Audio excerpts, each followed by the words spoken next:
Bom dia a todos, cumprimento a todos que vieram para mais um evento do Centro de Estudos de Direito Municipal da PGM. Nós hoje temos aqui a honra de ter a presença do Dr. Silvano José Gomes Flumingan, que é procurador do Estado de Pernambuco e ele é coordenador do Centro de Estudos Jurídicos. Ele também é professor de mestrado, pois é doutor, mestre e bacharel em Direito pela USP. Então, ele estava nos contando que foi diretamente de São Paulo para o glorioso estado de Pernambuco. Ele também já foi pesquisador visitante em Universidade de Ottawa, no Canadá. Já foi assessor de ministro do Superior Tribunal de Justiça. E hoje ele vai conversar conosco sobre a responsabilidade por lesão ao erário na ação de improbidade e o papel da advocacia pública, já que ele é colega, então, procurador do Estado de Pernambuco. Um bom dia, doutor Silvano. Fique muito à vontade aqui para falar para o nosso pessoal, para a nossa audiência. E eu convido os colegas a formularem suas perguntas pelo chat. O doutor Silvano vai responder. À medida em que elas forem oportunas, eu vou passando. E aquelas que não guardarem relação com o exato momento em que ele estiver abordando a temática, eu vou deixar para o final, correto? E deixem os seus microfones mutados para melhor conforto de todos. Doutor Silvano, estás com a palavra. Bom dia a todos, bom dia a todas. Para mim é uma honra falar na Procuradoria do município de Porto Alegre, uma cidade que eu adoro. Toda vez que eu vou visitar Porto Alegre, eu gosto, quando a gente vai para Gramado, né, eu gosto de ficar em Porto Alegre. Eu acho que vocês têm museus bem bacanas para criança. Aquele Museu da PUC do Rio Grande do Sul, eu acho ele muito interessante. Gosto dos parques, gosto ele tem uma cara tem um cenário urbano muito legal, o mercado municipal de vocês eu acho interessantíssimo também. E eu quase prestei o concurso de advocacia pública para ir, né? Eu tinha acabado de passar na Procuradoria do Estado de Pernambuco e acabei não indo fazer a prova da Procuradoria do Estado, não seria do município de Porto Alegre, mas do Estado do Rio Grande do Sul. Eu estava para ser chamado aqui, naquela época, faz tempo já, isso foi em 2009 para 2010, daí eu acabei optando por vir para cá, né? Eu tinha essa questão de viajar para prestar prova e acabei vindo para Pernambuco e acabei construindo minha família hoje é daqui, né? Esposa e filhos são pernambucanos. Mas é uma honra falar para vocês, é um estado que eu gosto bastante.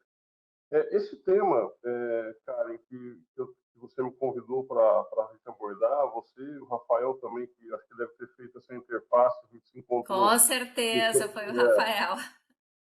no congresso do Instituto Brasileiro de Direito Administrativo.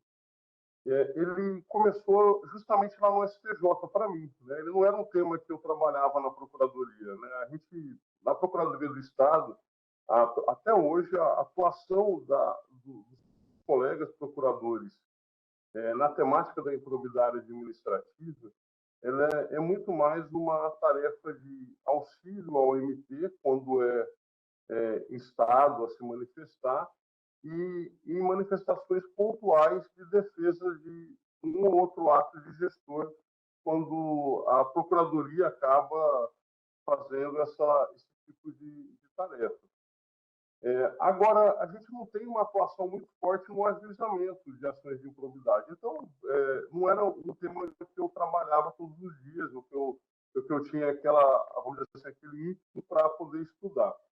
Até que, no meio da pandemia, eu recebi o convite para ir para assessorar o ministro Og lá no STJ. O ministro Og, ele participava da composição da segunda turma, que era a turma de Direito Público, e a gente tinha reuniões de pauta semanais, né? Todo dia que tinha sessão do STJ, a gente se reunia às 8 da manhã até o horário da sessão com o ministro, os 10 assessores, e a gente ficava debatendo os processos que seriam julgados no período da tarde, e ficava um debate muito interessante. Até que chegou um dia, isso foi uma terça-feira, dia de sessão da turma, no dia anterior tinha sido aprovada a Lei 14.230, que eu falo que é a nova Lei de Improbidade Administrativa. Daí o ministro pediu, falou assim, Silvano, eu queria que você preparasse um estudo para a gente apresentar para o gabinete inteiro a semana que vem. O gabinete ele é composto por umas 50 pessoas, mais ou menos. São 30 assistentes, 10 assessores, aí tem a parte da secretaria também. E daí ele falou assim, eu queria que você apresentasse semana que vem esse estudo sobre a nova lei de improbidade, como isso vai impactar, como isso vai poder impactar a atuação do nosso aqui no Superior Tribunal de Justiça.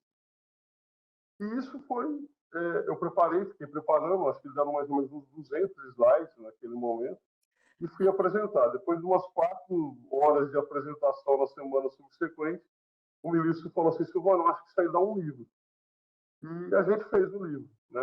Eu, o ministro Og, o Fred, que é um juiz federal aqui da 5ª Região, que era o juiz do gabinete, e uma outra assessora que continua na assessoria do ministro Og até hoje, que é a Jaqueline. A gente fez um livro sobre improbidade e o impacto é publicado pela Juspódio. Está esgotada a primeira edição, mas já está para sair a segunda. E a partir disso eu comecei a trabalhar com as improbidades no gabinete. E quando recebi o convite para a escola e voltei para a Procuradoria em janeiro desse ano, eu comecei a atuar também na Procuradoria nos acordos de não persecução civil, e a gente está em fase de implantação de um núcleo voltado para a improbidade administrativa. E é só para situar o porquê a gente está falando sobre isso, porque se fosse há 2 anos eu não falaria sobre esse tema. Provavelmente, se o convite viesse, ele viria por uma outra temática. Não seria A vida improbidade. dá voltas, né? Doutor Silvano, Voltas, só o pessoal está comentando aqui. Eu não sei se o senhor tem condições de falar um pouco mais próximo, talvez do note, alguma coisa que o som está um pouquinho abafado.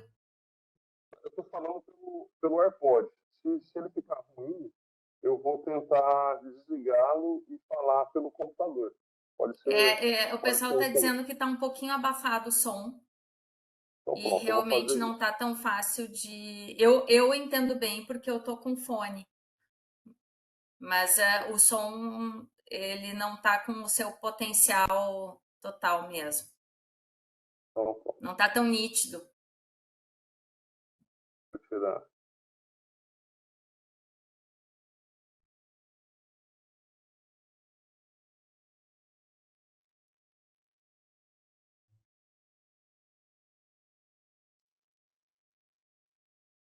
Pronto.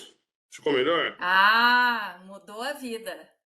Não, A então, vida é outra. o grande problema agora é que ele não vai não vai abafar, né? Ele vai ficar um pouco ruim por causa disso, mas tem problema, acho que a gente vai conseguir desenrolar. Daí, não, agora está ótimo, está perfeito. Então pronto, esse está o som do computador mesmo. Então, daí eu comecei a trabalhar com essas improbidades no gabinete, e o primeiro momento, o primeiro aspecto que veio à mente foi a atuação da Fazenda Pública. Porque a Lei 14.230 ela acabou inicialmente estabelecendo uma legitimidade exclusiva para o Ministério Público fazer o ajuizamento e continuar no processamento das ações de improbidade. Isso gerou uma reação imediata. A gente, na época, começou a identificou todos os processos que corriam no STJ que não tinham sido patrocinados pelo MP, e a gente usou uma regra de transição, que era o artigo 3º da 14.230, para suspender o curso dos recursos de improbidade nesses processos e intimar o Ministério Público para assumir a demanda. Porque se o Ministério Público não assumisse a demanda, o processo ele seria extinto sem resolução do mérito. Aí aconteceu que as associações relacionadas à advocacia pública em âmbito estadual e em âmbito federal ajuizaram 2 ADIs no Supremo, a ADI 7042 e a ADI 7043, e o resultado dessas 2 ADIs ele foi um resultado muito interessante. Na época, eu até escrevi um texto publicado no Conjur, junto com o professor Fred, né, que é esse coautor do livro comigo, que é juiz federal aqui em Pernambuco, sobre a constitucionalidade da legitimidade exclusiva. A gente falou assim, olha, em que pese eu querer que a advocacia pública possa patrocinar essas demandas, a gente não via inconstitucionalidade em se determinar uma legitimidade exclusiva. Até porque as premissas que foram usadas nessas duas ADIs a gente não considerava que eram premissas corretas. Primeiro, ela falava que a ação de improbidade só era uma medida de combate à corrupção. Isso é uma redução do que a improbidade é capaz de fazer. A improbidade ela faz muito mais do que o combate à corrupção. O combate à corrupção é uma das vertentes que a lei de improbidade ela acaba atuando, mas não é a única. E a segunda premissa, ela está ligada ao tema que a gente vai falar hoje, ela partia da premissa de que a fazenda pública, o poder público, ele não poderia buscar o ressarcimento ao erário. E isso também não era verdadeiro. O que ele não poderia fazer, naquele momento, era patrocinar ações de improbidade por lesão ao erário. Mas nada impediria que o município ajuizasse uma demanda reparatória. E se ele fizesse o ajuizamento de uma demanda reparatória, ele era o legitimado, porque ele era um lesado, para buscar a reparação. O fato de você pedir a reparação em uma ação de improbidade é basicamente um bônus, né? Um bônus é um benefício que você tem para garantir a celeridade, mas não quer dizer que necessariamente você precisa usar essa via para que se buscasse o ressarcimento. Então, a gente falou, essas duas premissas que foram usadas nas duas demandas eram premissas equivocadas. Mas o fato é que o Supremo decidiu que era inconstitucional a legitimidade exclusiva do MP e devolveu a legitimidade para a gente, para a advocacia pública em âmbito municipal, estadual e federal. E a gente criou uma situação inusitada atualmente que pouca gente da advocacia pública se atentou. Toda vez que eu falo sobre isso, o pessoal se espanta, né? Eu falei no dia 11 de agosto, olha que dia interessante, em Olinda, na PGM de Olinda, que o curso da Faculdade de Direito da USP, da Faculdade de Direito do Recife, foi um dos primeiros cursos de Direito do Brasil, e ela começou, na verdade, não começou em Recife, ela começou em Olinda. E daí a gente fez uma visita no mosteiro, onde foi realizado a primeira aula de Direito no Brasil. Foi um dia bem interessante, e lá eu falei sobre esse tema. Eu falei que o pessoal não percebeu, da advocacia pública, que atualmente, a gente tem um benefício maior do que o MP. A gente tem uma legitimidade maior, um poder maior na ação de improbidade do que o próprio Ministério Público. Porque tem uma previsão que até agora não foi questionada, nem nas ADIs subsequentes, né, nas ADIs 7236 e 7237, essas patrocinadas pelas associações ligadas ao Ministério Público, que eu tenho uma previsão de uma legitimidade exclusiva do poder público na fase de execução. Ou seja, depois que a gente tiver a condenação por improbidade administrativa, por lesão ao erário e por enriquecimento ilícito, ainda que a demanda seja patrocinada pelo Ministério Público, o poder público ele vai ser o único legitimado para poder cobrar o dano ao erário, para poder liquidar o dano ao erário, quando você tiver a condenação por improbidade. Está previsto lá no artigo 18 da lei de improbidade, da lei com a redação atual. Então, a gente tem a legitimidade para ajuizar, a gente tem a legitimidade para investigar, a gente não vai, claro, inaugurar um inquérito civil, mas a gente pode inaugurar um procedimento investigativo assemelhado, está previsto na nova lei.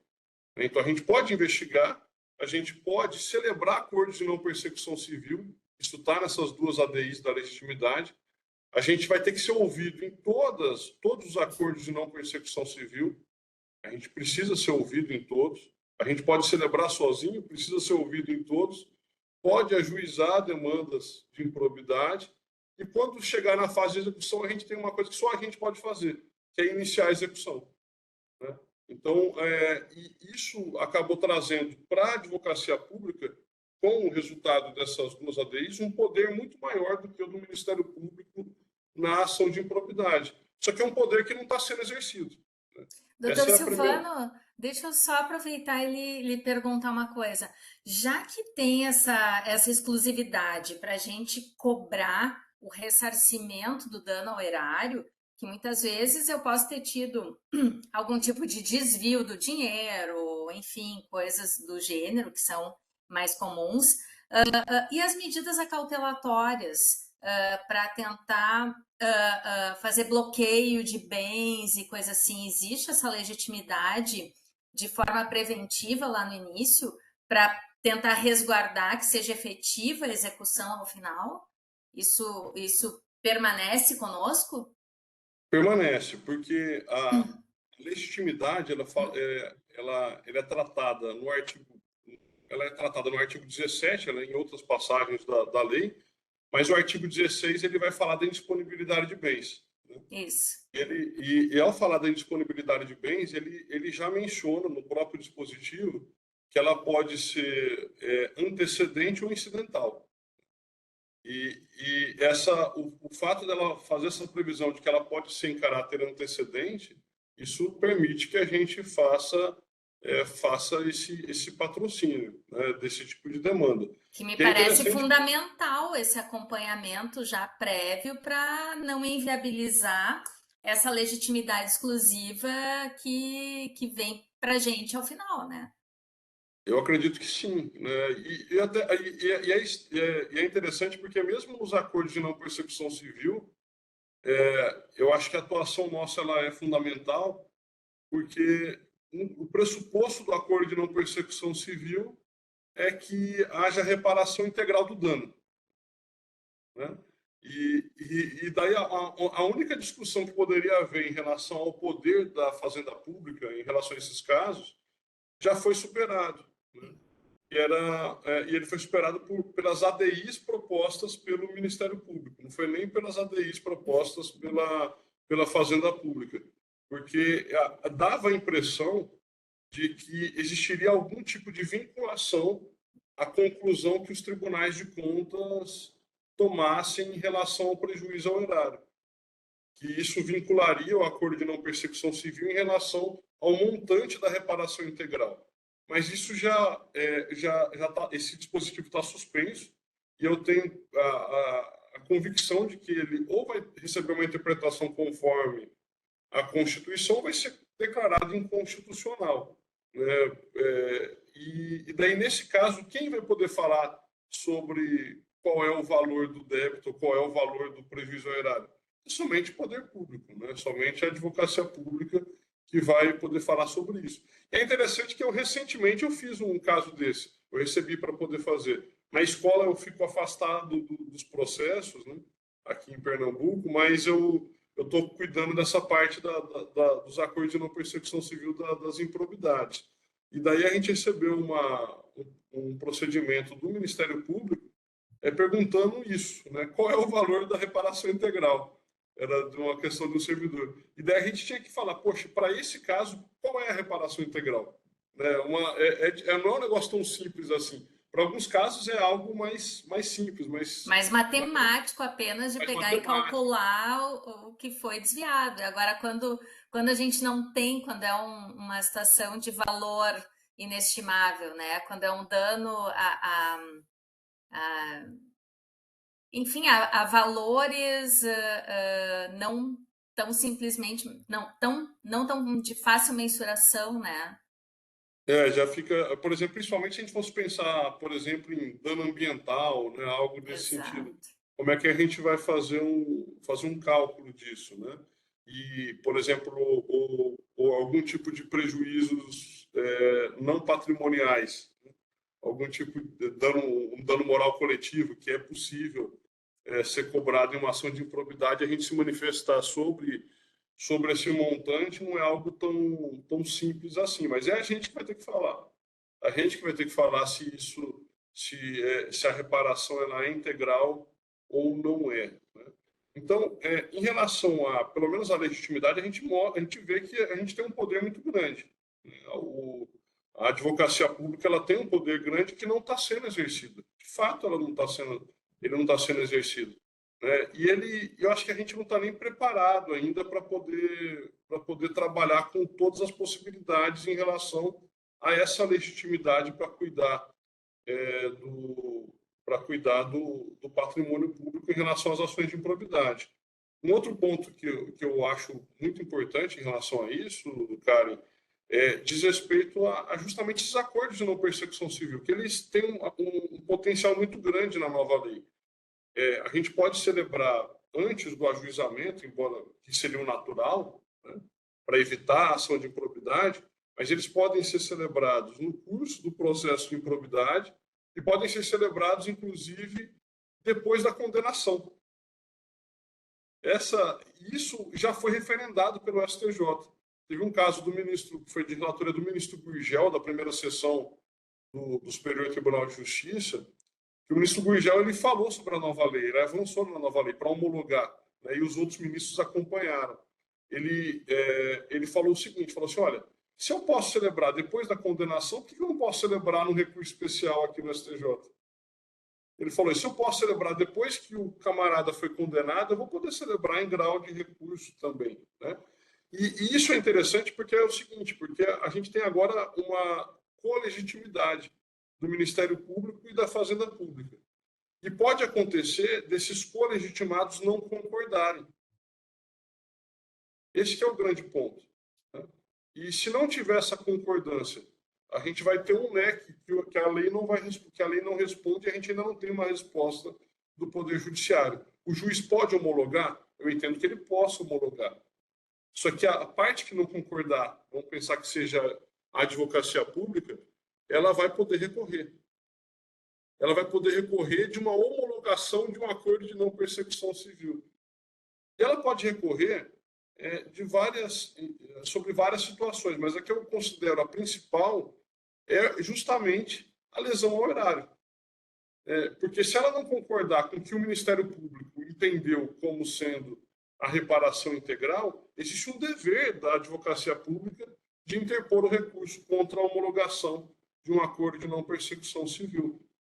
Porque se ele é o legitimado, se ele é o titular do prejuízo causado, da lesão ao erário, ele é legitimado para interpor recurso em relação a esse ponto. Eu tenho minhas dúvidas em relação à possibilidade de interposição de recurso em relação ao regime sancionatório. Se o juiz homologar, será que a gente seria legitimado para recorrer das sanções que foram eventualmente aplicadas? Isso vai gerar uma discussão muito grande. Agora, não tenho dúvida alguma de que a gente pode recorrer da homologação de acordos de não persecução civil em relação a esse pressuposto que é a reparação integral do dano. Isso a gente não consegue afastar. Me parece que até seria primordial que o ente público que teve o bem lesado que fosse legitimado, porque claro que o Ministério Público tem a sua importância, inclusive na parte da investigação, mas muitas vezes a forma como ele encara a lesão ao erário e a forma como o próprio titular do bem lesado encara é diferente, né? Eles estão num lugar de fala completamente diferente e podem mensurar as coisas de forma diversa. E nesse caso, me parece que é muito importante manter uma relação bastante estreita com o Ministério Público para evitar até esse tipo de divergência, né, doutor Silvano? Eu não sei se isso é fácil de manter nesses casos ou não. Eu concordo, assim, é uma relação um pouco estranha, porque o Ministério Público ele tem uma atuação em ilhas de decisão. Eu lembro que na época do doutorado eu paguei uma cadeira com o atual ministro do TCE, né, o professor Floriano, que era uma matéria que chamava Administração Pública. E ele falava algo sobre o Ministério Público que eu achava interessante, que eu concordo particularmente. Ele falava que existia no Brasil uma deturpação da ideia de autonomia. Quando a gente pensa em autonomia para a advocacia pública, a eu acho a ideia de autonomia uma ideia muito mais madura, né? Porque a nossa ideia de autonomia é uma autonomia institucional. A gente é livre para fazer a nossa peça, para poder apresentar os nossos argumentos, mas a gente sabe que a gente tem que seguir a orientação da instituição. A gente não pode fugir da orientação institucional, e cada instituição, cada advocacia pública tem a sua forma de conduzir. Por exemplo, o Conselho Superior, em alguns casos, em outros casos, você delega para algum tipo de órgão decisório que vai estabelecer qual é a orientação da instituição para aqueles casos específicos. E a gente segue isso de uma maneira tranquila, ainda que, particularmente, a gente possa ter um entendimento que possa, de alguma medida, divergir do entendimento institucional, mas a gente respeita a institucionalidade. No Ministério Público é uma ideia diferente, né? Uma ideia de que você ter essa ideia de instituição, ou de atuar como instituição, com entendimentos institucionais, que isso poderia, eventualmente, de alguma forma, ferir a autonomia daquele membro do Ministério Público.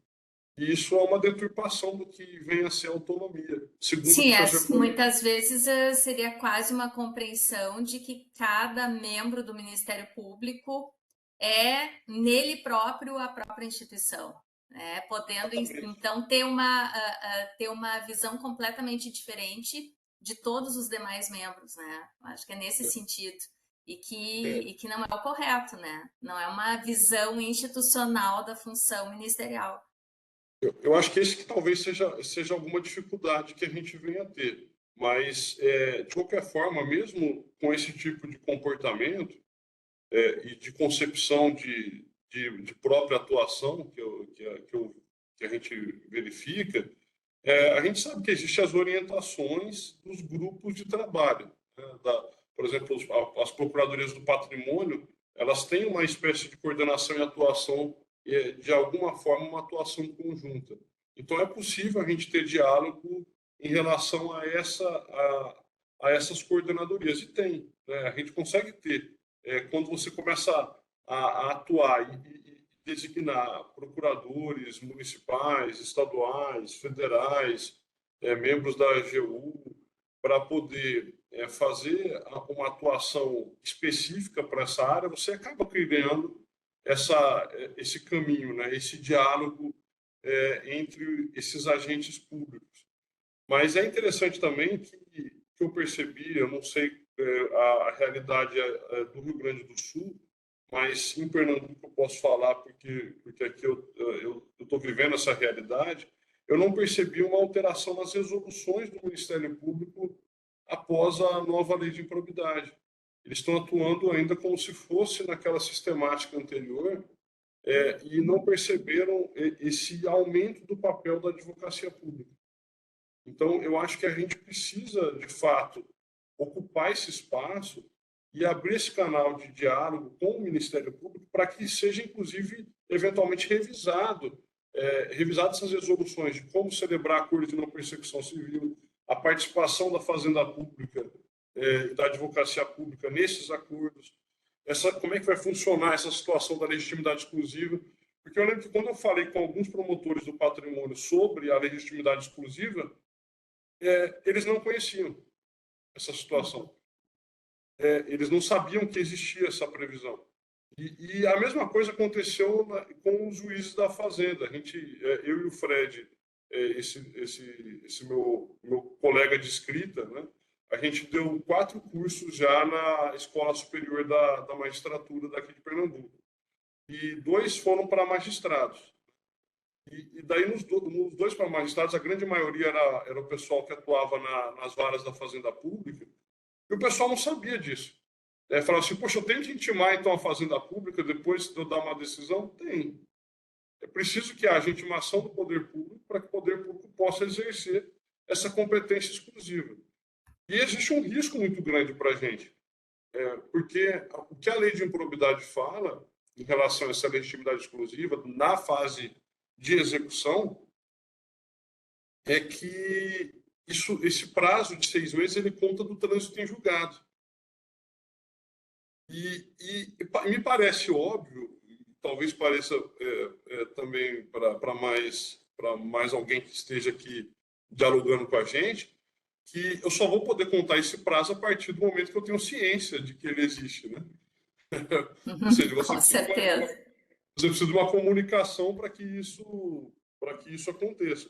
Só que eu tentei apresentar essa proposta de enunciado no Fórum Permanente dos Processualistas Civis desse ano lá em Brasília, na Comissão de Improbidade Administrativa, que tinha uma comissão específica sobre o processo de improbidade, e foi rejeitado pelos membros do Ministério Público que estavam na comissão, porque eles falaram assim, não, a lei fala em trânsito em julgado.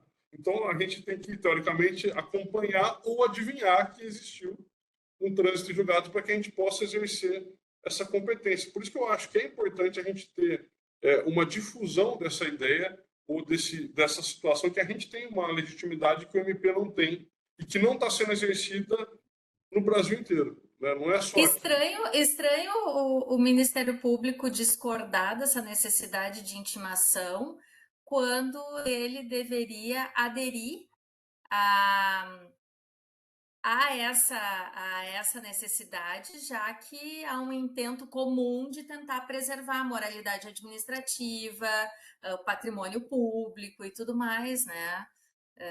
Me parece assim que talvez falte um pouco ainda de difusão dessa compreensão, né? Eu acredito que sim. Né? E é interessante porque foi exatamente isso. Eu não sei se eu chamo de professor ou Karen, doutor, Karen. vou chamar de Karen.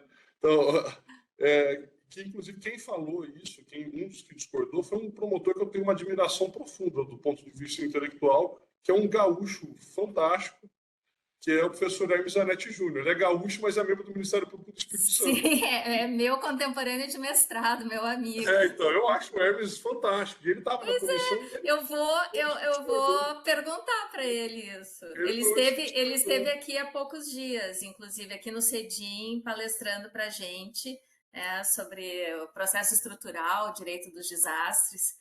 E eu vou questioná-lo.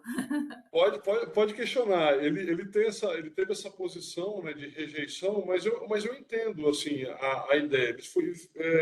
Como era uma situação que eu acho que as pessoas não tinham se atentado para esse fato de existir uma legitimidade exclusiva que não foi combatida pelo Ministério Público, e é interessante que passou despercebido, né? Porque eu tenho certeza que se tivessem percebido nas ADIs do MP, a 7236 e a 7237, elas teriam enfrentado esse dispositivo, mas não foi enfrentado. Né? Então, como não foi enfrentado até esse momento, é uma norma que presumidamente era uma norma válida e está eficaz, mas ela não está sendo exercida. E, doutor Silvano, não sei se tu ou o senhor, vou chamar de tu aqui, porque estamos em casa aqui, né?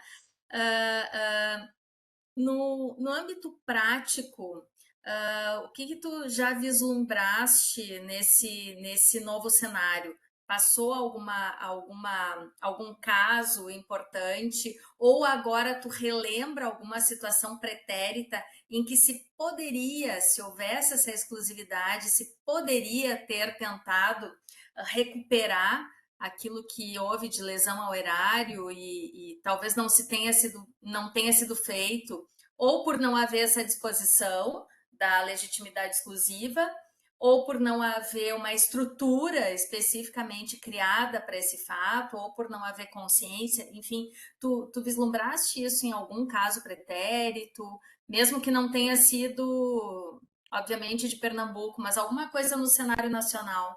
Tu tens alguma lembrança? Eu vislumbro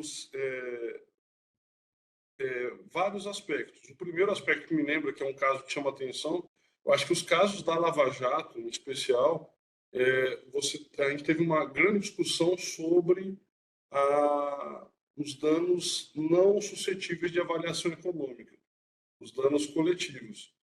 E eu não vislumbrei uma participação efetiva do poder público em relação a essas situações. A gente tinha várias situações de indicação de dano ao erário, ainda que eu não vou nem discutir sobre a questão de competência, se os procedimentos são nulos ou não são, não vou entrar nesse tipo de seara, mas vamos presumir que tenham sido legítimos, alguma coisa nesse sentido. A gente não teve uma participação eficiente da advocacia pública em relação a esse tipo de prejuízo. Então, a gente teve que comprar a ideia que nos foi passada pelo Ministério Público. Eu acho que isso foi uma situação que nem sempre leva à concordância. Isso, na verdade, pelo contrário, gerou uma série de debates. Uma série de debates em relação à amplitude do prejuízo causado. E se, efetivamente, alguns acordos de não persecução, se eles poderiam ter sido celebrados ou não, como foram. E na amplitude do que aconteceu. Outros pontos que eu considero muito importantes também dizem respeito a procedimentos licitatórios. E eu acho que isso aí isso até traz um pouquinho, a gente pode até falar de outros aspectos em relação à lesão ao erário especificamente, né? Porque teve algumas mudanças no artigo 10 da Lei de Improbidade, que é a que fala da improbidade por lesão ao erário, em procedimentos licitatórios. E eu tenho um tratamento específico para isso. E o STJ tem um tema afetado, até fui pesquisar ontem, porque eu sempre pesquiso esse tema, porque é um dos temas que eu acho que devem ser desafetados, sabe, cara? Que eu acho que ele está afetado para julgamento repetitivo, mas não tem mais razão de ser. Sim. É o tema 1096. O que ele vai falar, esse tema? Ele fala que você violar procedimento licitatório gera um prejuízo presumido e isso poderia gerar ação de improbidade com base no artigo 10, com base no lesão ao erário. Tem um prejuízo presumido e isso foi afetado pelo ministro Og, olha só que interessante, um pouco antes dessa nova lei de improbidade. Daí, quando o ministro Og ele saiu e foi para a vice-presidência, assumiu o gabinete o ministro Humberto Martins, que era então presidente do STJ.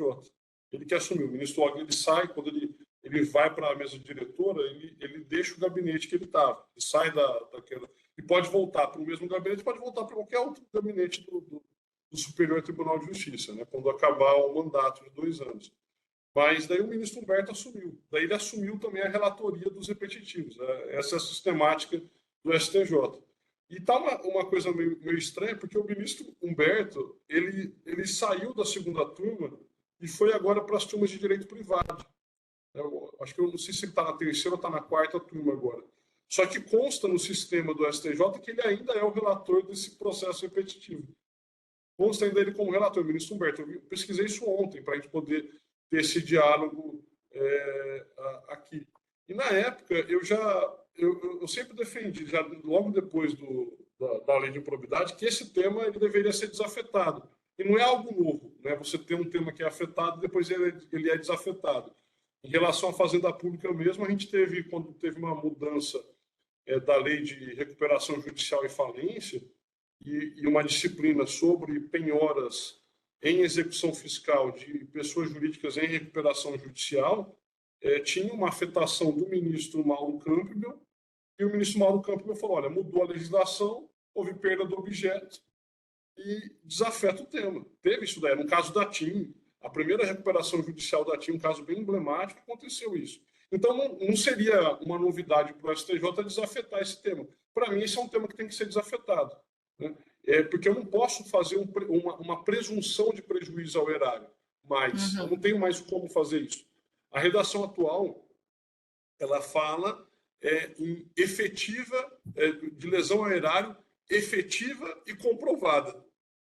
Isso foi um acréscimo no artigo 10. O artigo 10 ele não permite mais presunção de dano. Eu só posso fazer o processamento com base no artigo 10 de uma lesão ao erário se eu tiver um dano efetivo e comprovado.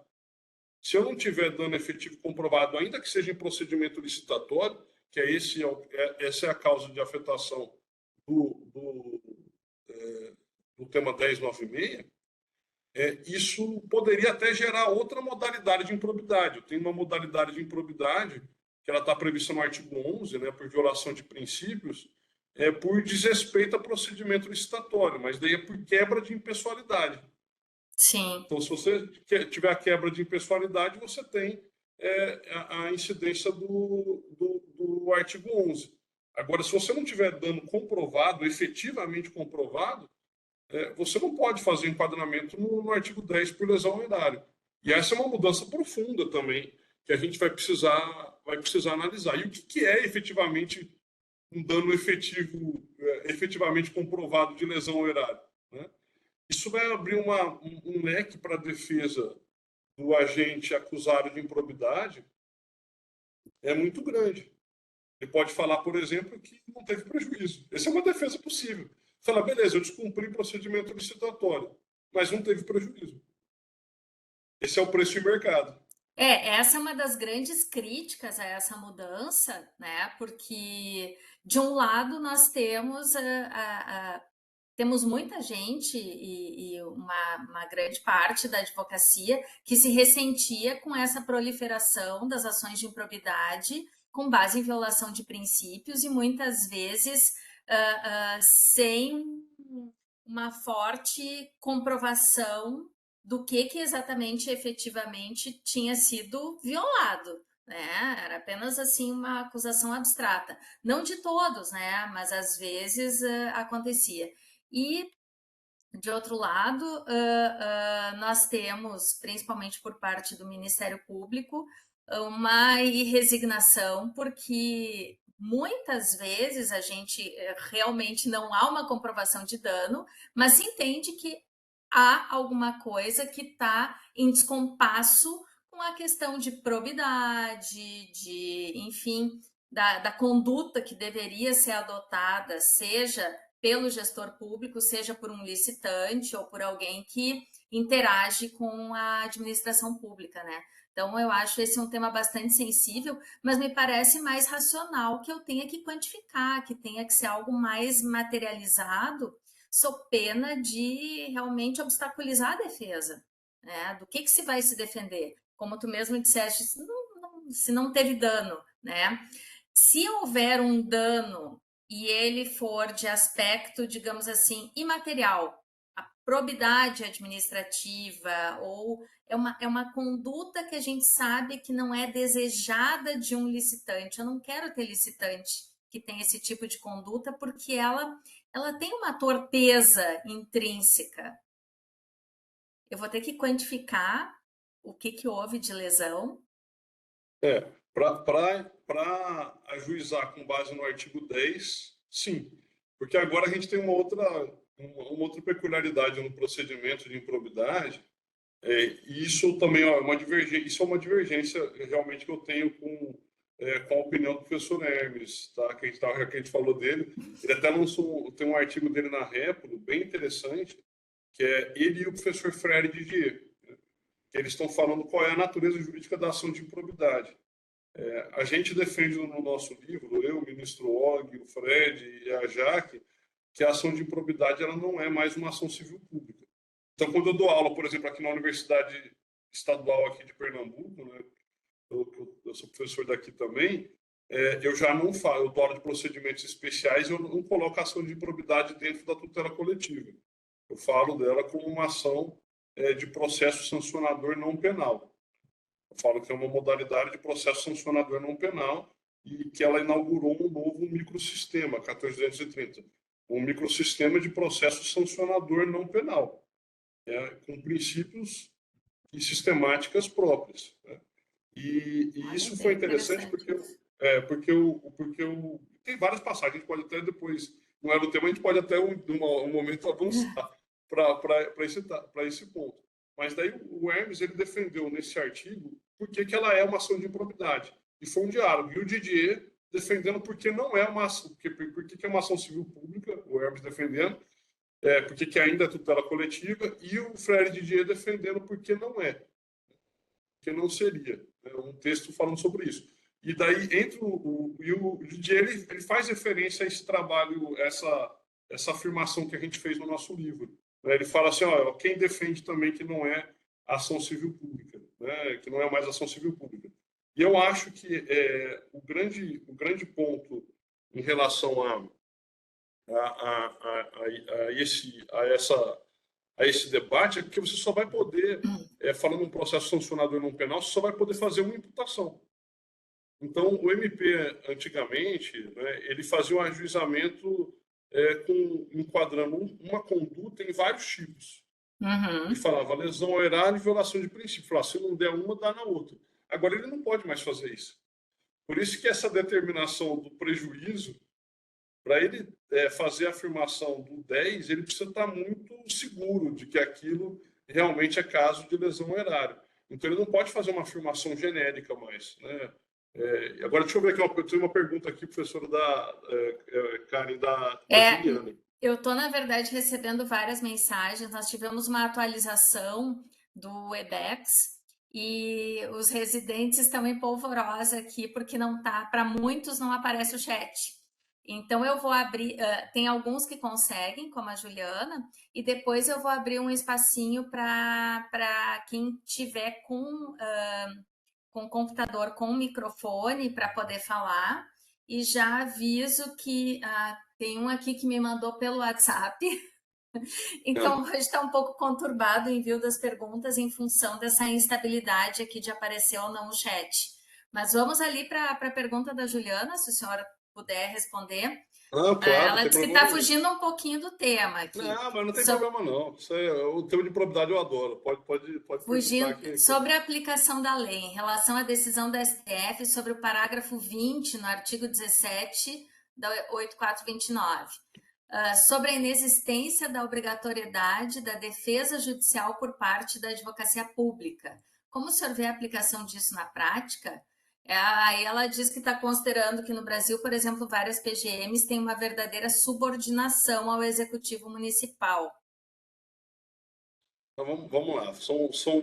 Tem mais de uma pergunta aí. Né? Vamos lá.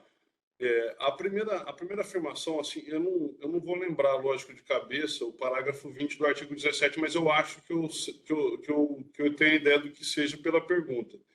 O parágrafo 20, eu acho que é aquele que fala da obrigatoriedade da defesa judicial da Fazenda Pública por aquele que proferiu o parecer.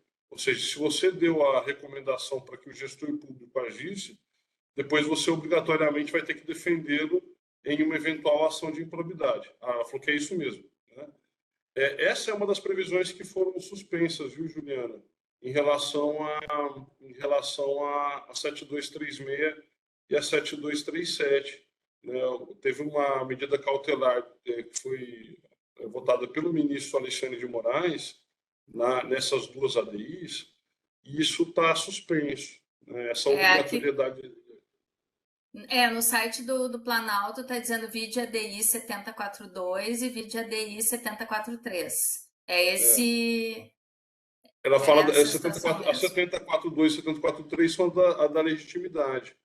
Mas esses dispositivos eles foram objeto de questionamento também na 7236 e na 7237. Deixa eu vou abrir aqui rapidinho a lei de improbidade para a gente dar uma olhada aqui.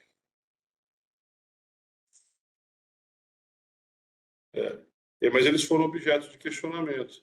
E existe uma discussão grande em relação a isso, se a gente poderia impor ao poder público uma necessidade de defesa. Se isso aí não seria haveria uma inconstitucionalidade, você obrigar a advocacia pública a se defender. Eu considero que esse dispositivo ele mereça receber uma interpretação conforme. Eu acho que a advocacia pública, em cada um dos seus âmbitos de atuação, ela vai ter que fazer uma regulamentação do que venha a ser essa defesa. Eu não acho que existe um impedimento para que a gente defenda o gestor. Mas, se eu não tiver essa autorização da instituição, você não vai poder fazer a defesa. Esse é um questionamento interessante, porque alguns estados têm uma atuação muito, de certa forma, até restrita, uma concepção restrita do que é a defesa do gestor público. Eu vou dar um exemplo de um diálogo que eu vi recentemente. A Procuradoria do Estado do Rio de Janeiro, que é uma Procuradoria do Estado muito forte, eles não defendem, por exemplo, uma ampliação, são contrários a uma ampliação da capacidade da advocacia pública para a defesa do gestor. Então, eu não considero que eu possa aplicar esse dispositivo de uma maneira, vamos dizer assim, imediata, assim, ou de uma maneira muito ampla. Quanto à questão de subordinação ao executivo municipal, eu não considero isso. Eu acho que a gente tem várias realidades de procuradorias municipais. A gente tem, em regra, uma procuradoria municipal de capital, de estado, muito forte. Tão forte quanto as procuradorias do estado, as procuradorias federais. Eu acho que é a atuação muito forte das procuradorias de municípios que são capitais, né? Como é Porto Alegre, como é Recife, como é a Procuradoria do município de São Paulo, né? Então, eu não vejo essa subordinação toda. O que eu vejo é que, em alguns estados, eu vou falar agora da minha realidade, Pernambuco, a gente tem advocacia pública municipal com realidades completamente distintas e com regimes jurídicos distintos. Na Constituição do Estado de Pernambuco, por exemplo, é possível que a defesa do município ela seja feita de 3 formas: ou por procuradores municipais concursados, advogados públicos concursados, servidores públicos efetivos, que isso traz uma certa independência e uma certa continuidade, mas é autorizado também que seja exercida por cargos em comissão para fazer essa atividade de consultoria. E daí eu já tenho minhas dúvidas se esse cargo em comissão ele também poderia fazer a defesa judicial, né, porque cargo em comissão é para assessoria, né? Eu não sei se ele vai poder, por exemplo, patrocinar a demanda, mas tem a previsão na Constituição do Estado. E tem uma possibilidade de um regime híbrido. Então, você pode ter servidores, cargos em comissão também nos municípios. A Constituição do Estado de Pernambuco fala isso. E você ainda tem a possibilidade de escritórios contratados. Tem também essa previsão. Então, na advocacia pública municipal aqui do Estado, você tem um regime completamente diferente. Então, essa ideia de subordinação eu até entendo em relação a quem tem um cargo em comissão, porque tem vamos dizer assim, ele é demissível ad nutum, né? O camarada pode começar e sair no dia seguinte. Eu posso até pensar também em relação a contratos de escritório de advocacia, principalmente por inexigibilidade, que acontece em alguns locais, em que você tem uma subordinação maior àquele que o contratou, mas aquele camarada que prestou o concurso e que ele está como advogado público na gestão atual e depois ele vai continuar na próxima gestão, e na próxima, e na próxima, e na próxima. Eu não vejo essa subordinação toda, não. Tá?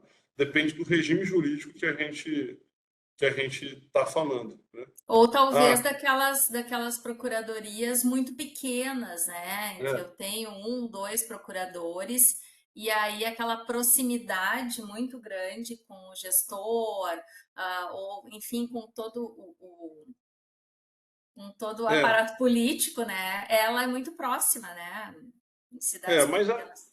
Mas aí, assim, agora que ele possa fazer a defesa, eu não vejo um impedimento. Eu acho que assim, a gente pode fazer a defesa, porque a defesa nossa eu acho que deve chegar numa maturidade, né?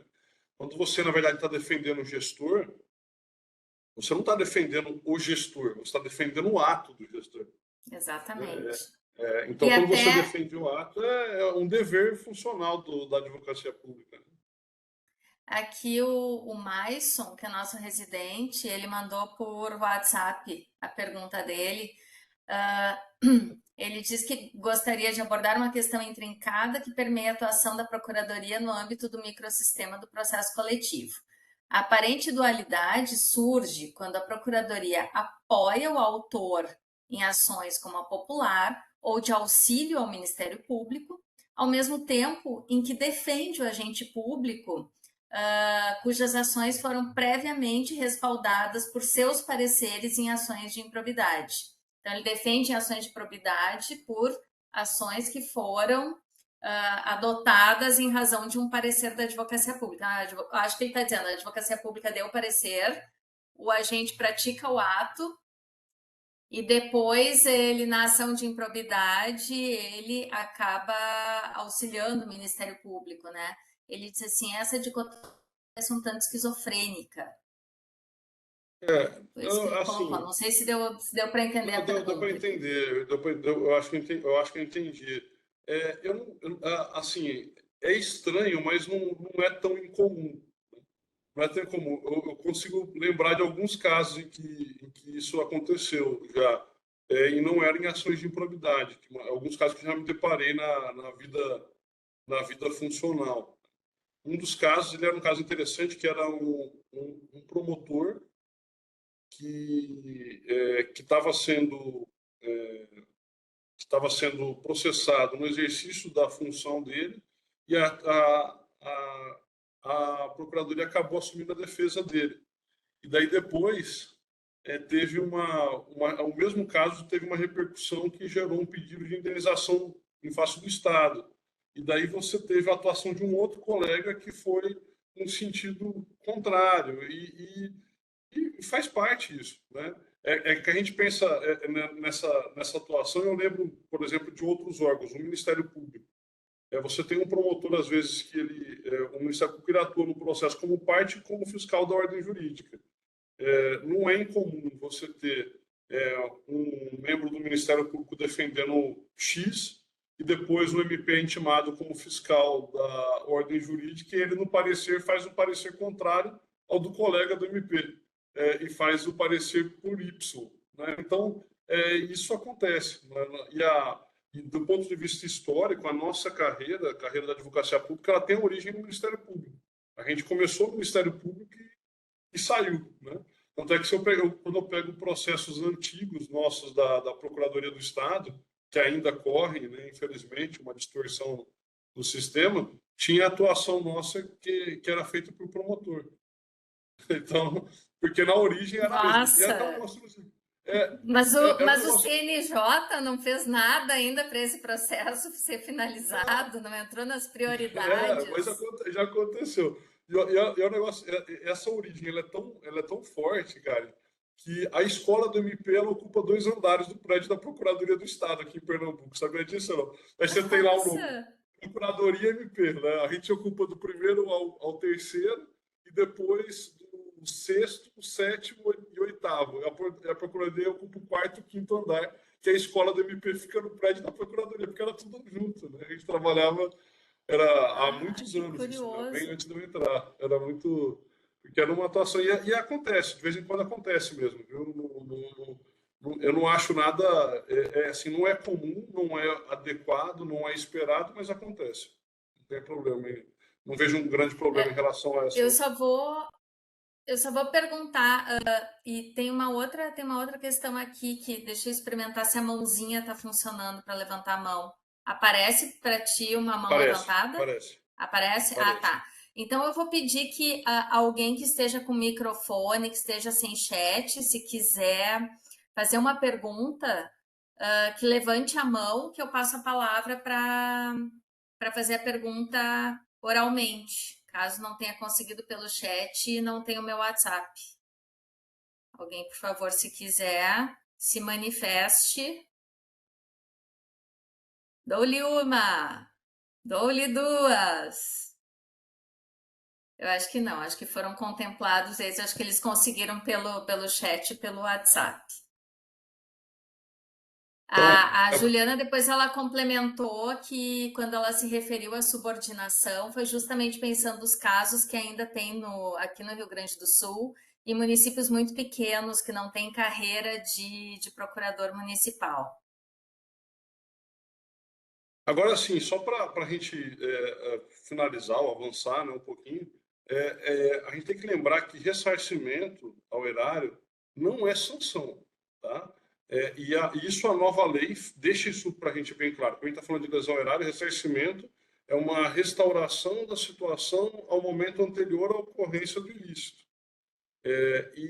Essa confusão de sanção de ressarcimento que a gente via em algumas ações patrocinadas pelo MP antes da atual lei, até atualmente, ela se deve a uma confusão que o próprio Constituinte fez, né, no 37, parágrafo 4º, ele coloca as respostas que o Estado pode dar, ou que poderia dar para a improbidade, né? Ele vai falar, suspensão dos direitos políticos, indisponibilidade de bens, ressarcimento ao erário, né? E ele bota ressarcimento ao erário dentro dessas possibilidades, né? E perda da função pública e bota lá o ressarcimento ao erário. Ressarcimento ao erário não é sanção, e a nova lei deixa isso bem claro. Então, a gente tem que também observar que, foi até uma pergunta, Karen, que você fez sobre a indisponibilidade, que a gente tem uma restrição na lei de improbidade, eu vejo alguns professores falando isso, falando que, falando dessa previsão, em regime sancionatório eu não posso ter solidariedade. E faz sentido, né? Porque a sanção ela só vai abarcar aquela pessoa que é atingida pela sanção. Não pode ultrapassar a pessoa. Ultrapassar, não pode ultrapassar a pessoa. E daí alguns autores, por exemplo, vou dar um exemplo do professor Guilherme Pupi, né, que é lá do Distrito Federal, tem um livro bacana sobre improbidade, bem legal mesmo. Ele vai defender que isso é aplicável também ao ressarcimento ao erário, e isso também seria aplicado à indisponibilidade de bens. Olha só, né? Então, a gente teria que rever a conduta de... Ontem mesmo... Não, então ele vai falar Ontem mesmo surgiu uma questão que era na verdade, em poder de polícia, e eu acabei colocando essa diferenciação, né? Que quando eu entro no direito administrativo sancionador, a sanção ela não pode passar do autuado. Agora, quando eu tiver a questão da multa ou de um dever de reparar alguma coisa e restituir ao status quo ante, a natureza ela é diferente. Exatamente. Ela é completamente diferente. Então, e por ser diferente, eu tenho defendido que eu posso ter solidariedade para o ressarcimento, porque eu vou usar o padrão do Código Civil, não é o padrão da ação de improbidade. Porque no Código Civil todos aqueles que concorrem para o ato ilícito respondem solidariamente pelo prejuízo causado. Então, você identificar que uma coisa é a sanção por lesão ao erário, sanção. A outra coisa é o ressarcimento, e você saber que ressarcimento não é sanção, isso retira a aplicação indistinta do regime jurídico que está previsto na lei de improbidade, porque ele é um regime próprio para sanção. Não é um regime próprio para o ressarcimento. O ressarcimento está na improbidade. Então, eu posso dizer que... Pode falar. Eu posso dizer que esse microsistema que tu colocaste, no momento em que eu tenho o ressarcimento ao erário, esse microsistema, ele se abre às regras civilistas. E no momento em que eu tenho as outras espécies de sanções, ele se abre e se comunica até com o direito penal. Para sofrer o influxo dos princípios e tudo que eu tenho que respeitar no direito penal. Né? Então, é um microsistema parcialmente aberto. Ele, em alguns casos, se comunica com o direito civil, em outros casos, com o direito penal. Isso? Exatamente, professora. Eu adoro a teoria dos sistemas.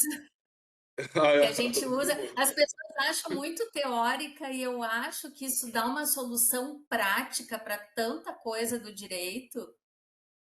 E dá mesmo, né? Eu acho também. Eu acho assim, eu não, vamos dizer assim, eu não tinha aprofundado esse tema tanto até a minha esposa fazer o mestrado. O primeiro trabalho dela de mestrado foi sobre Luhmann, né?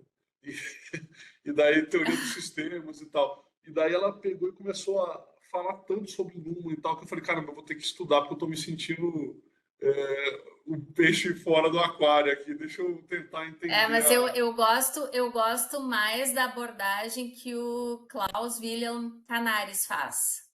Eu gosto mais dessa leitura. Mas é isso, professora. Eu tô gostando aqui do debate. Eu não sei quanto tempo eu tenho, se eu já passei, se não passei, se a gente está fazendo mais temos ainda um ponto que o senhor acha fundamental, que daí a gente encaminha esse ponto e faz um fechamento. Tá bom. Estamos no tempo ótimo. Ah, então pronto, então beleza. E essa questão que a gente está falando sobre a influência do direito civil, né, sobre principalmente para a solidariedade, ela vai ter uma repercussão muito grande em um tema que foi afetado recentemente pelo STJ, outro tema que foi afetado. E esse diz respeito à questão da indisponibilidade de bens. Se ela pode ou não pode abarcar a totalidade dos legitimados passivos na ação de improbidade. Porque a gente tem uma mudança profunda nessa questão da tutela cautelar, né, da tutela de urgência. A gente tem várias mudanças. Né? Por exemplo, eu não posso ter a indisponibilidade de bens para multa, né? Não tem mais essa possibilidade. Você não pode ter, só pode ter disponibilidade de bens no curso da improbidade para o ressarcimento e para o enriquecimento ilícito. Daí a dúvida que surge é: será que eu posso ter solidariedade ou não? Porque no final a gente vai poder até fazer uma distinção, quem vai pagar, quem não vai pagar e tal. E daí tem esse debate, e o STJ vai acabar decidindo isso nos próximos meses ou nos próximos anos. E eu vejo que existe uma tendência... Isso é fundamental para o nosso trabalho, porque muitas vezes o profissional ele está preocupado com a propositura da ação, né, com aquilo que vai ser pedido, mas a gente tem que já antever lá no final o que a gente vai conseguir cobrar efetivamente e de quem, né? Porque enquanto se está preocupado com a repercussão da propositura da ação, muitas vezes o demandado ele já deixou os bens com laranjas, com outras pessoas, enfim, foi resolver a sua vida, né? E a gente acha que meio caminho está andado com a propositura da ação, mas a gente quer recuperar naquilo que o erário foi lesionado. Para mim, esse é um ponto central. E se eu não conseguir solidariedade, isso muitas vezes inviabiliza que eu recupere esses valores. Agora, sim, eu entendo que a responsabilidade civil, né, o ressarcimento é solidário. Agora, a multa, não. Tá? E o detalhe é que a multa por lesão ao erário é o valor do prejuízo causado. A multa, ela não tem, nesse caso, ela não tem mínimo e máximo. Né? Quando a gente tem, por exemplo, por violação ao princípio, você tem mínimo e máximo. Né? Você tem lá a disciplina de como você poderia fazer uma dosimetria. Né? Mas em relação à condenação por improbidade com base no 10, em relação à multa, é o valor efetivo do prejuízo. Então, o camarada vai ter que pagar o prejuízo causado como multa e mais o prejuízo de ressarcimento. Ele vai ter que pagar, teoricamente, duas vezes, né, dois valores. Só que o detalhe é que, assim, se for multa, prejuízo causado, nesse caso eu não tenho solidariedade. Agora, para o ressarcimento, sim. Então, ainda que seja o mesmo valor, para um eu vou ter solidariedade, para outro não. É um sistema complexo, né? E isso ele não está assim tão claro. A gente tem que fazer, a gente consegue obter essas informações não lendo apenas o artigo 12, que é o que fala das sanções, mas a gente tem que ler o 12 em associação com o artigo 18, com 17, que daí a gente consegue deduzir essas conclusões, né? Que você tem solidariedade para um, mas não vai ter solidariedade para o outro. Né? Tem solidariedade para um, mas não vai ter a solidariedade para o outro. Tá? Agora, em relação a essa disponibilidade... justamente pela injunção dos dois sistemas. Natureza mais próxima do direito penal, porque é sanção, e o outro é reparação, tem um caráter obrigacional. E agora, já que a gente, só para fechar, como a gente estava falando sobre esses sistemas, já que a gente caminhou para isso, naquele debate que a gente estava falando sobre a ação de improbidade ser um processo sancionador não penal, não ser uma ação civil pública, isso tem uma repercussão em relação até aos princípios basilares, né? Porque no princípio, na ação civil pública, eu tenho um princípio básico que é o indubio pro societate, que é na dúvida eu continuo com a perseguição. que eu não sei, né, da onde eles deduziram isso, né, mas o indúbio pro societate significa continua com o processo, pune, né, E vai sempre tentar tem tudo. dúvida, né? Assim, tanto que sempre tem dúvida, porque sempre prossegue. Mas se eu uso o microsistema do processo sancionador não penal, o princípio básico é o outro, é o indúbio pro réu. Ele é o princípio que é próximo do processo penal. Então você muda até a perspectiva de análise, né? A perspectiva de análise. E o último ponto, só para a gente concluir, não avançar porque já deve estar cansando todo mundo, o artigo 23 da Lei de Improbidade, ele regulamenta o regime jurídico de prescrição. E esse regime jurídico de prescrição ele foi enfrentado, né, tem várias mudanças, né, com a nova lei, ele foi enfrentado no tema 1199. É um dos temas, acho que é um tema em repercussão geral do STF, relatoria do ministro Alexandre, e ele é um tema que foi muito mal afetado e teve uma série de discussões, uma série de debates que existem até hoje, né? Mas, ao trabalhar o regime da prescrição, que era um dos aspectos desse tema, o ministro Alexandre ele lança, no finalzinho do voto dele, uma perspectiva sobre a lesão ao erário. Ele falou: a lesão ao erário ela continua aplicando a imprescritibilidade. Tá? Então, a lesão ao erário continua a ser imprescritível. Tá? Então, não tem... o ressarcimento é imprescritível, a sanção prescreve. Né? Então, ela vai ter lá o prazo de 8 anos. Para a sanção de improbidade, eu vou aplicar o regime jurídico da prescrição intercorrente, que também está prevista na nova lei, mas eu não vou aplicar para o ressarcimento prazos prescricionais, porque a gente sabe que agora a improbidade administrativa só pode ser por dolo, né? E não é qualquer dolo, é um dolo que não basta a voluntariedade do agente, eu tenho que ter uma intenção de causar o ilícito, né? De causar efetivamente o ilícito. Então, como os atos dolosos de improbidade são imprescritíveis, se eu tenho improbidade por lesão ao erário, eu tenho uma imprescritibilidade do ressarcimento. E essa imprescritibilidade ela abarca não só a prescrição principal, mas ela também abarca a prescrição intercorrente. Então, você não vai ser o caso de falar: não, teve prescrição intercorrente, então você não vai poder cobrar o prejuízo. Né? Nesse caso, se você se depara com a prescrição intercorrente da improbidade, para quem não está familiarizado com isso, o artigo 23 ele acabou criando uma nova sistemática. Ele acabou falando assim: olha, você tem um prazo de prescrição para sanções de improbidade de 8 anos, só que a partir do ajuizamento eu tenho a interrupção do prazo prescricional e começa a correr a prescrição intercorrente.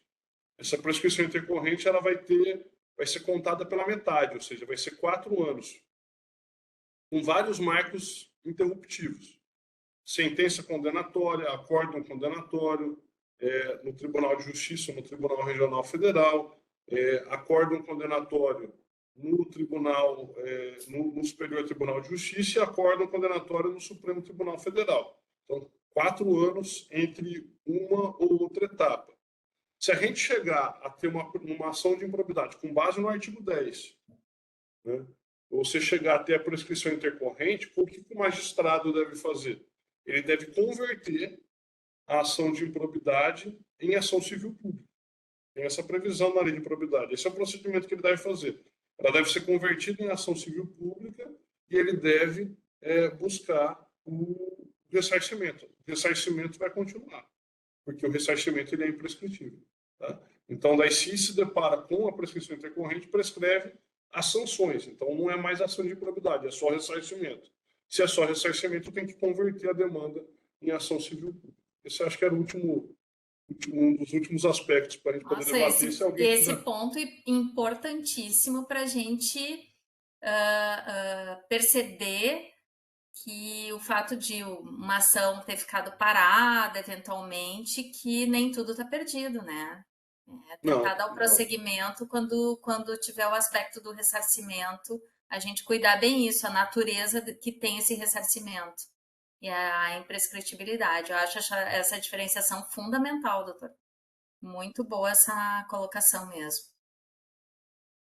Então, Gente, acho que eu acho que encerramos aqui as inscrições para dúvidas e eu até não tinha me dado conta, mas, Silvana, a gente está fazendo aqui, cumprindo com um dos deveres que está estabelecido aqui na Lei de Probidade a partir da 14.230, que no artigo 23A diz assim: é dever do poder público oferecer contínua capacitação aos agentes públicos e políticos que atuem com prevenção ou repressão aos atos de improbidade administrativa. Estamos vivenciando o artigo 23A. Obrigado, cara.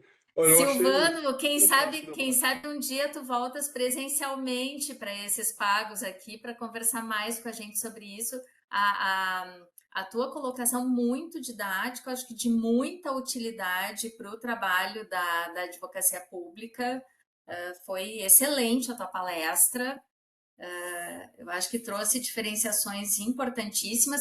Deixa eu só compartilhar com o pessoal que está assistindo. Embora esteja esgotado, tu disseste que vai sair uma nova edição da Lei de Improbidade Administrativa?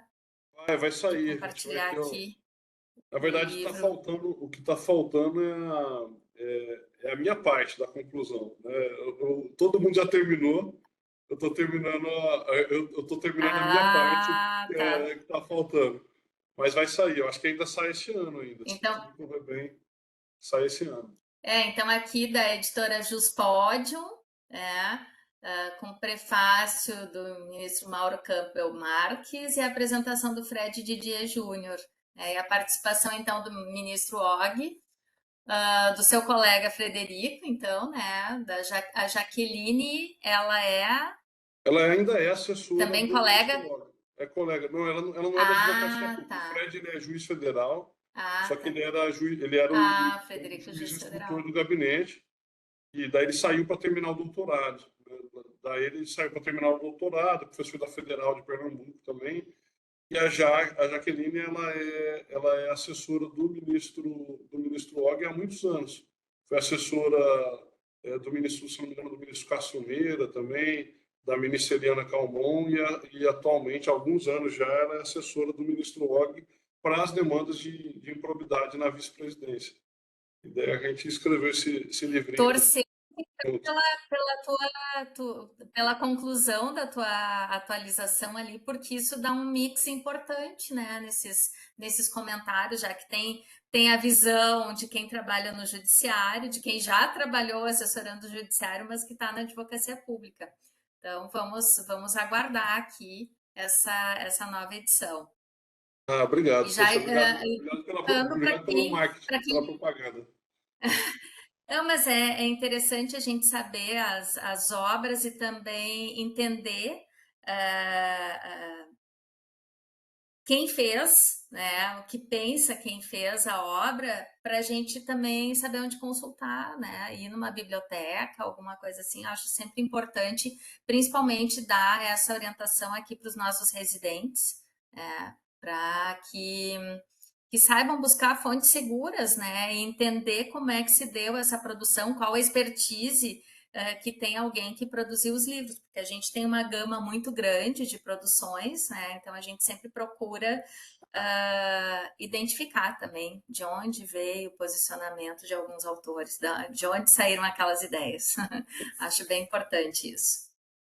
Então tá, Silvano, seja sempre muito bem-vindo aqui no CEDIM. Um agradecimento muito forte pelo teu empenho em conseguir entrar, então, na internet com todos os problemas técnicos.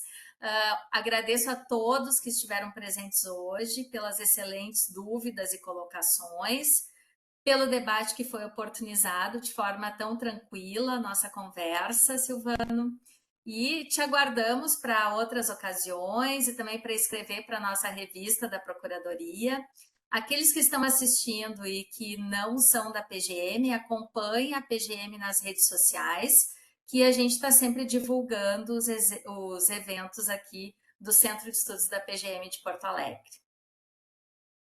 Obrigada, tchau, então, pessoal. bom Muito dia obrigado. a todos. Bom dia, bom tchau, trabalho Silvano. Até a próxima. Tchau. Até a próxima. Tchau, tchau.